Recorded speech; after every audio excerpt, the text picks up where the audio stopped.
नमस्कार मित्रांनो, जय शिवराय. माझा अनुभव या आपल्या यूट्यूब चॅनलवर तुम्हा सर्वांचं पुन्हा एकदा मनपूर्वक स्वागत आहे.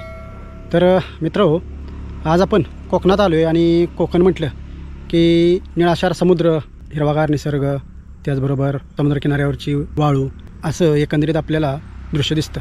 तर आज आपण अशाच एका निसर्गरम्य ठिकाणी मार्लेश्वरला निघालो आहे. चला तर त्या ठिकाणी कसं जायचं आणि त्या ठिकाणी काय पाहायचं हे आजच्या व्हिडिओमध्ये आपण पाहणार आहोत.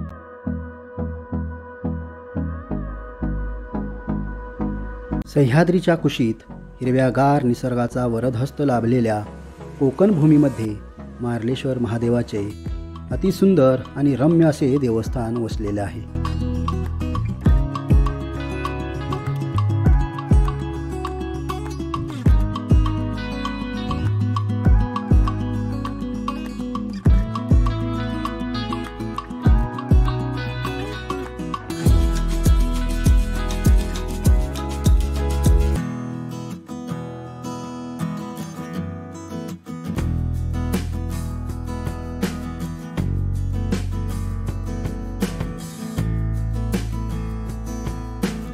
संगमेश्वर तालुक्यातील देवरुख या तालुक्याच्या मुख्यालयापासून सुमारे 20 किलोमीटर अंतरावर सह्याद्री घाटमाथ्याच्या पश्चिमेस मारळ या गावानजीक मार्लेश्वर मंदिर वसलेलं आहे.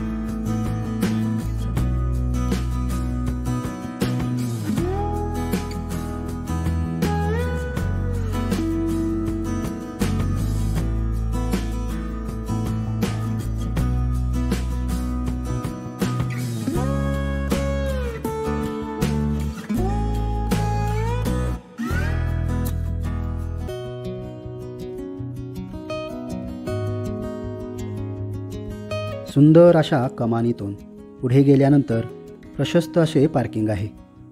येथून पुढे जाणाऱ्या मार्गावर पायऱ्यांची सुविधा असून पायरी मार्गाच्या डाव्या बाजूस दुकानांची रेलचेल आहे.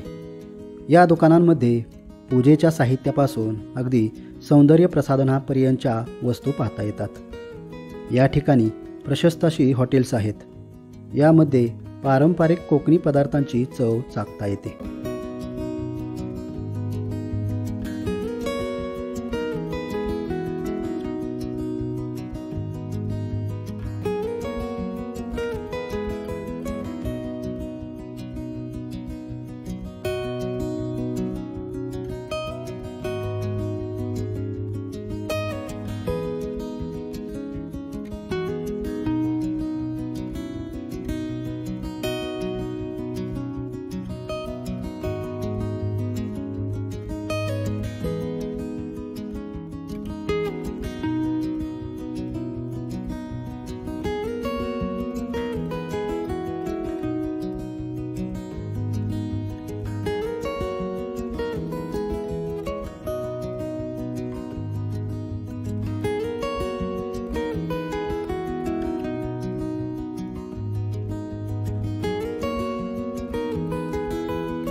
पायरी मार्गावरून वर चढत गेल्यानंतर सह्याद्रीच्या उंचीची कल्पना येते.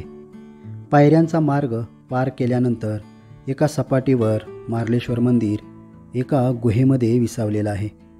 या ठिकाणी शांतता आणि अध्यात्माची प्रचिती घेता येते.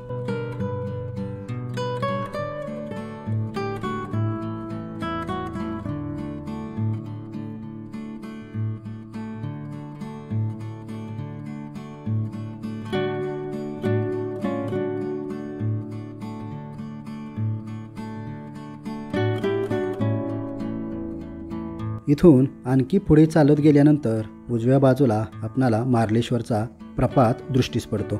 एरवी पावसाळ्यात या प्रपाताकडे जाणे धोकादायक असले तरी दिवाळीनंतर मात्र या धबधब्याकडे जाणे सुकर आणि सुरक्षित आहे. पुढे पुढे धावत जाणाऱ्या ओहोळाच्या प्रवाहाच्या विरुद्ध दिशेने चालत गेल्यानंतर मार्लेश्वरचा सुंदर धबधबा आपल्या अस्तित्वाची जाणीव करून देतो.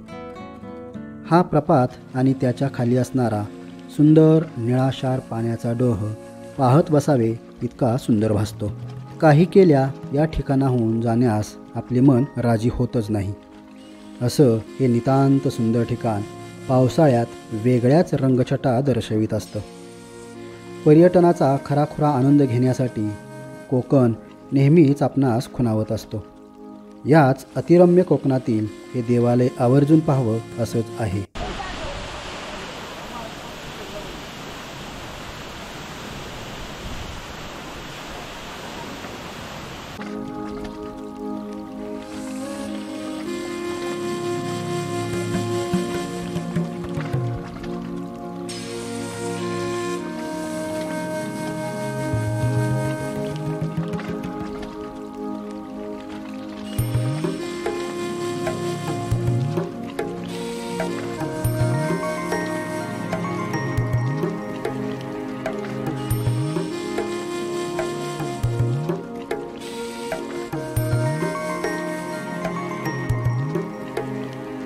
अशा पद्धतीनं आपण आज मार्लेश्वर या ठिकाणी आलो आणि मार्लेश्वरचं देवस्थान पाहिलं. हा व्हिडिओ तुम्हाला नक्की आवडला असेल. जर व्हिडिओ आवडला असेल तर व्हिडिओला लाईक करा, व्हिडिओ शेअर करा आणि चॅनलवर नवीन असाल तर चॅनलला सबस्क्राईब करायला अजिबात विसरू नका. चला तर पुन्हा भेटूयात असाच एखादा नवीन व्हिडिओ घेऊन. तोपर्यंत जय शिवराय, जय शंभूराजे.